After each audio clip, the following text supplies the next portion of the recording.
রবিবারের দুপুর অথচ লাঞ্চে স্পেশাল কোনো মেনু থাকবে না, তেমন আবার হয় নাকি?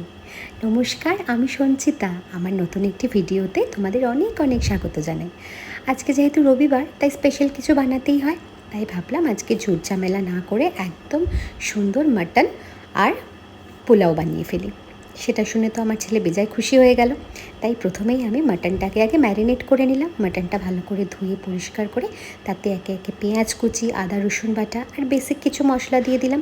লঙ্কার গুঁড়ো, হলুদ গুঁড়ো আর একটু ধনিয়ার গুঁড়ো।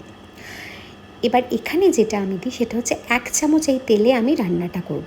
দিয়ে দিয়েছি একটু গ্রেট করা পেঁপে আর দিয়ে দিয়েছি একটুখানি টমেটো। স্বাদ মতো নুন চিনি তো দিয়েই দিয়েছি। আর দিয়ে দিলাম একটা গোটা রসুন। ভালো করে মাংসটাকে মেখে ম্যারিনেট করে মোটামুটি ওই আধা ঘন্টা রেখে দিয়েছিলাম। তারপরে গ্যাস জ্বালিয়ে আমি মাংসটা বসিয়ে দিলাম। তোমরা আস্তে আস্তে দেখতে থাকবে, এখান থেকে তেল বেরিয়ে মাংসটা কিন্তু রান্না হয়ে যাবে। আর বিশ্বাস করো, আমি কিন্তু যখনই মাটন করি আমি এরকম ননস্টিকের বাসনেই করি। আর ওই 1 চামচ তেল, আলুটা আলাদা করে ভেজে নিই, ব্যাস। আর কিন্তু কোনো রকম তেল দিই না। মাংসটা আস্তে আস্তে মাঝে মাঝে ঢাকনাটা দিয়ে রান্না করব, আর মাঝে মাঝে একটু একটু করে নাড়াচাড়া করে দিলেই হবে। দেখো, মাংসটা থেকে প্রায় তেল তেল বেরিয়ে এসছে, মানে মাংসটা ভালো মতো কষানো হয়ে গেছে। এরপর ভেজে রাখা আলুগুলো দিয়ে একটু নাড়াচাড়া করে আবার কিছুক্ষণ ঢাকনা দিয়ে দেব।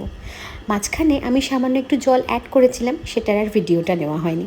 খুব সামান্য একটু জল দিয়ে মাংসটা আবার কষার জন্য ঢাকনা দিয়ে দিয়েছিলাম। দেখো, এখানে মাংস আর আলু সবটাই কিন্তু সেদ্ধ হয়ে গেছে।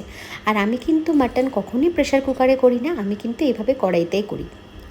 এরপরে ঝোলের জন্য পর্যাপ্ত পরিমাণ জল দিয়ে ভালো করে ফুটিয়ে নিলাম। যেহেতু আলু আর মাংস সেদ্ধ হয়েই গিয়েছিল, তাই আর সেগুলো সেদ্ধ হতে বেশি সময় লাগেনি। গ্যাসটা বন্ধ করে দিয়ে ওপর থেকে 1 চামচ ঘি আর একটু গরম মশলা গুঁড়ো ছড়িয়ে দিলাম। ব্যাস, মাংস একেবারে রেডি। এবার সুন্দর করে প্লেটে সাজিয়ে পরিবেশন করার পালা। আজকের মতো ব্লগটা এখানেই শেষ করলাম। ভিডিওটা কেমন লাগলো